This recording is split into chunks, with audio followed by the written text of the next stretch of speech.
Pacēlās tāds svarīgs jautājums. Lidlaukts jau nāk no divām pusēm. Un man ir jautājums atbildīgiem speciālistiem, visi te klātesošie lidostas vadībā, visi. Kāda mums ir tā pareizā veida būs, vai tas ir izpētīts? Un no kuras puses vairāk nāk tās lidmašīnas? Vai no pilsētas puses? Vai no otras puses, teiksim, kas ir no Smājas pagasts līdz Lāmas pagasts? Varbūt var vispār no otras puses līdz. Nē, tas ir tāds jautājums. Metodoloģijās. Kāds tas ir? Profesionāli, lūdzu atbildēt šiem jautājumiem. Kas attiecās uz gaisa telpu, šobrīd ir stupuri. Ir iezīmēta gaisa telpa vizuāliem lidojumiem, kas nozīmē, ka pilots, kā te jau iepriekš sacīja, izvēlās pie noteiktiem parametriem optimālo trajektoriju, lai nosēstos lidlaukā. Vēlme lidlaukam ir kļūt par, tā saucamo instrumentālo lidlauku. Tas nozīmē, ka jau būs iespējas lidmašīnām sēsties pie sarežģītākiem meteoroloģiskiem apstākļiem un gaisa satiksmes vadības vadībā. Šādu skēmu, šādu gaisa telpas elementu izstrādātu vēl nav, jo mēs neesam gaisa satiksmes vēl netiek šeit vadība. Atgriežoties pie man iepriekšējā kā piemēra, šīs līnijas joslas uz krustojumu vēl nav savienotas. Bet koridors, tas nav koridors, tas ir nosacīti, teiksim, tas ir apļa veidā ar noteiktu rādījus, ja, 5 jūtas. Tas jums īpaši neko neizsāk. Tas ir pārmaiņas pilsētā. Tā nevar tik viennozīmīgi. Tā ir reaktīvais lidmašīnas. Jā. Un pilots šobrīd, kad ir vizuālais lidlauks, viņš izvēlās pats, viņš atbild par to, lai pietiekamā augstumā virs, ja attālumā nošķēršļiem, tā ir pilnīgi visu nošķēršļi. Bet tās instrumentālā lidojuma schēmas, kas nozīmē, ka pie tā centrālās līnijas visvairāk, tas vēl, ja būs... Un otrais lidlauks, vai kas kāda ir galvenai nosēšanās, pacelšanās virzība, tad vai pāri pilsētai, vai kurš pie prakses pašreizējās, kas notiek? Es domāju, ka... Lidlauks būvē balstoties uz tā saucamo vēju rozi, skatās valdošo spēju virzi. Tāpēc arī Latvijā lidlauki ir kā netālu cits no citu, bet spējas ir orientēti dažādi citu. Kā kurā vietā valdošie vēju. Es domāju, ka laikā, kad šeit taisīja padomju Ameriku lidlauku atjaunojot, viņi zināt, ko viņš dara, spējas ir virziens, kas saliks pēc valdošiem vējiem, lai būtu minimāls šķēr. Paceļās pretvēji. Lidmašīnām maksimāli ierobežam, kas saucamā asas vējā, teiksim, tieši visam nelielu rādītāju, viņām jāpaceļās pretvēji. Ja runā tālāk par instrumentāliem lidlaukiem, instrumentālām pieejām nosēšanās schēmām, kā likums, es domāju, es nesamalošu daudz, mums būtiski ir sašaurina arī tas iespējamos koridors, tā tilts, tās kartas jūtas optimistiskāk. Teiksim, jo precīzāk navigācijas līdzi, protams, jo iespējams lidmašīnas precīzāk logika, jo arī paturēs izskatšies. Tad visas tās pielaides buferi zonas, tās var tikt veidotas arī mazāk. Viņš arī konkrētāk lidlaukas par vienu. Ierobežojums jau turpmāk, tā lieta ir iesas priekšu, var likt kādus nepieciešamiem vajadzīgiem, ieskaitot ierobežojums virsās pilsētas, ieskaitot arī maksimāli, tad skatoties nulē no patodas puses. Tur ir diezgan liela ierobežojumi, jo tiešām atsas vēšu konkrētam perspektīvām. Es iznāk, ka no otras puses tikai lidot nav iespējams. Ok, cienījamie kungi, paldies. Varbūt es nobeigšu to mūsu to... Paldies.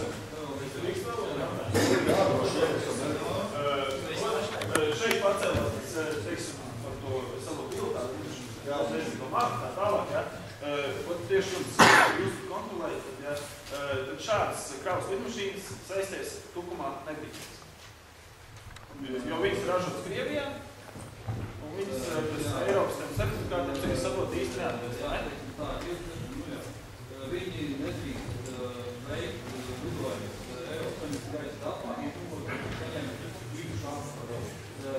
aktuāli liktos, jo, lai cik tas dīvaini arī neizklausītos, visas NATO operācijas atmīšanā pamatā ir atkarīgas no ANS Ruslanda, jā, un 26 likuši lidotni piegādā krāpes, jā. Bet, teiksim tā, viņš nevar atrasties tādu valsti Eiropas Savienībā. Eiropas Savienībā, jā. Mums pēdējos brīvus Eiropas komisija lika aizliegt, kad gadā viņi lidoja apvienoto nāciju misijās, veda pārtiku, tūkstošiem Āfrikā, bet tiklīdz viņi vinēja konfliktu Dānijā, teiksim, tā bija reakcija momentāli, un mēs aizliedām lidojumu. Šeit jūs pieminējat to 74 zinēju pārtiku.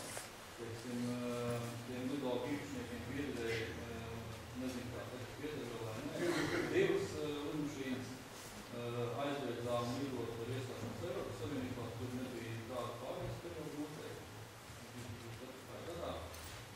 Ir tā, ka Ilijam konkrēti viņiem trokšņu līmenis pārsniedz pieļaujamo, un tāpēc ir vajadzīga šī īpašā ātrā. Protams, tur arī apmeklēt, tur vajadzīgs, jā. Divas lietas, jā.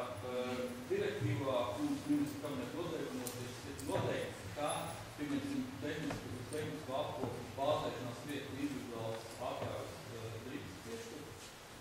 Ja lidojumiem ir ārkārtīgi reti nefizioloģisks raksturs, tad, protams, arī drīkst tās atļaujas iedot, bet runa ir par individuālām, vienreizējām, ārkārtējām, tādu veidu atļaujas. Regulāri vai periodiski šādas valsts lidmašīnām veikt lidojumu. Tad man vēl viens jautājums tāds nopietns, pietiekoši salīdzinoši, lai novada deputāti saprast to lietu būtību. Tad principā ir vēlreiz jautājums. Ja novada doma lemj par labu, teiksim, iedzīvotājiem, tomēr viņi saprot, ka nedrīkst riskēt ar veselību un vispārējo, tad viņi saka, nē, diemžēl atvainojiet, bet mēs nepakļausim iedzīvotājus šim te, iespējamām problēmām. Tātad viņiem tādas tiesības pilnīgi ir, un jūs viņus tad neizsniegsiet certifikāti, ja? Paliks spēkā tāds, kā tagad. Paliks spēkā, jā. Nākošais, vai arī daļēji viņi var ierobežot, gan naktī, teiksim, aizliegt, gan pieņemsim aizliegt, vai, kā jūs teicat, mēģināt vairāk tomēr, lai lido uz otru pusi pie maksimāli iespējami tā arī iespējami.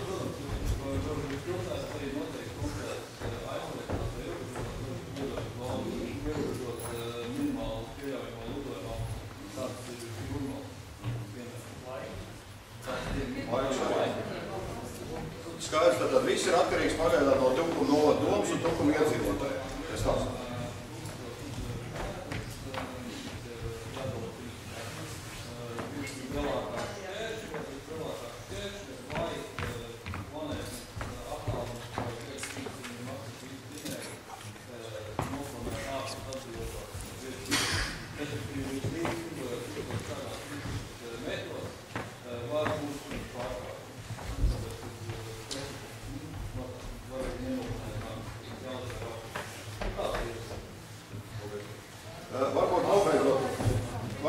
Varbūt nobeidzot šo mūsu tās grupējumu, vai kā kungs man nosauc par kaut kādu barveidu vai kaut kā tādu.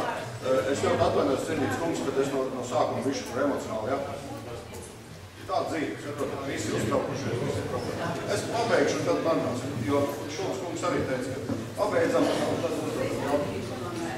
cienītie, jā, mums jau pošie kundzi, kas runās.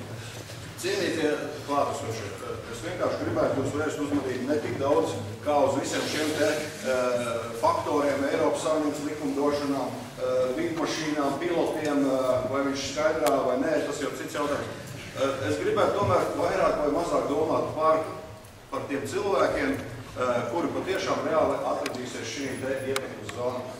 Atklāt sakot, līdz šai te vispār situācija, kāda viņa parādījās, es vienmēr tieši tāpat skatījos televizoru, skatījos par cūku fermu atvēršanām, vēl par kaut ko, un, teiksim, kā tāds vairāk vai mazāk biznesmenis, es vienmēr domāju, bet kā tad tā? Kāpēc tā nekā nav, ja? Finanšu nav, nekā nav, un vienmēr visi kaut kam pret. Bet, diemžēl, es mainīju savu domu, pat ne diemžēl, paldies Dievam. Es esmu sapratis, atvēru acis šīs situācijas, man atvēra acis, ka es pats nokļuvu tādā situācijā, ka reāli virs manas mājas nolido vien 50 metru augstumā viens lielais šitā grīļodamies, es domāju, nu labi, vēl esam. Saprotiet, tad es sapratu, ka īstenībā jau katram mums visiem Tukuma iedzīvotājiem interesē tikai savas maziņās šīs te interesītas. Vienam interesē Rināers, ok, 30 latus gadā es ietaupīšu. Uz kā rēķina? Uz veselu pustukuma iedzīvotāju rēķina. Citiem interesē varbūt biznesa, kā tas ir Tukuma airporta gadījumā. Pilnīgi precīzi. Tas ir viņu biznes, viņi grib veikt biznesu un pelnīt naudu. Jebkurš biznesmenis to gribēja. Un atcerēties to, kas nav aizliegts, tas ir atļauts. Un mēs, ja mēs iedosim atļauju kaut kādā veidā šādā, viņi izmantos viņu pa pilnu. Tas ir viennozīmīgi un viennozīmīgi. Un šeit Tukuma airportam pārmest neko nedarīt, jo tas ir biznes.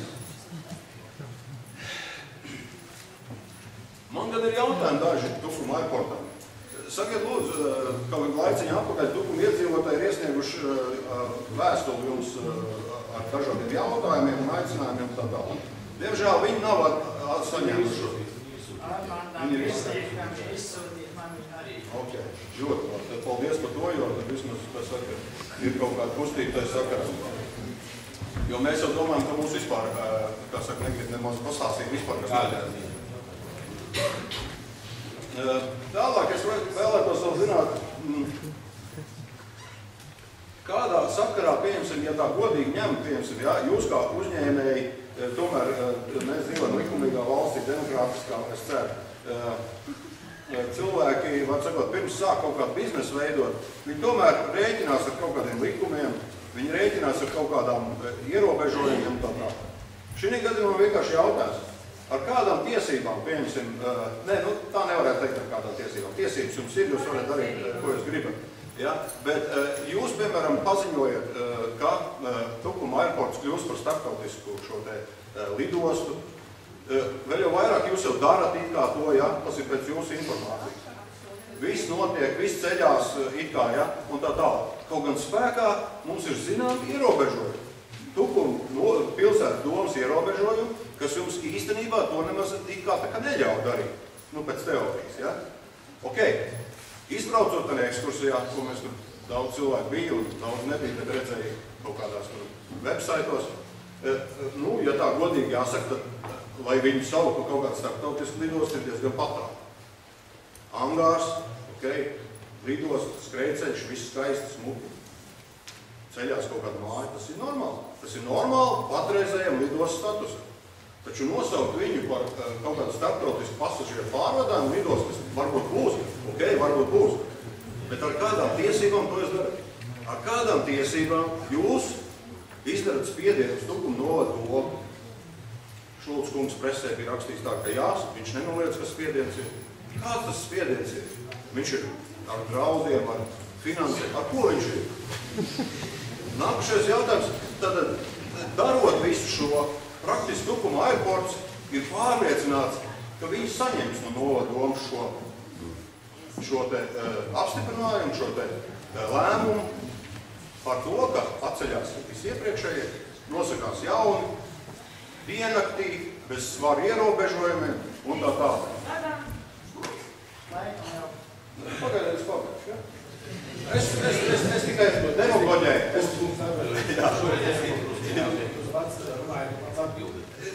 Tieši tā, tāpēc nosaucam šo pa monologu. Monologs nav lieta. Bet, jāsaka godīgi, nav jau arī pamatojumi jūs, teiksim, tiem nosauktajiem tiem argumentiem, ka būs darba vietas, ka būs ekonomiskais uzlabojums Tukuma pilsētā, un tā tālāk, un tā tālāk. Jo jāsaka godīgi, presē minētais tas, ka tiek pasūtīts arī kaut kādās kompānijās Tukuma tās pasūtījumi, ja? Nu tie gaužām mazi miļie cilvēki salīdzinot ar to, kādu kaitējumu jūsu biznesa nodarīs tiem cilvēkiem, kas patiešām atrodas šīs teritorijās.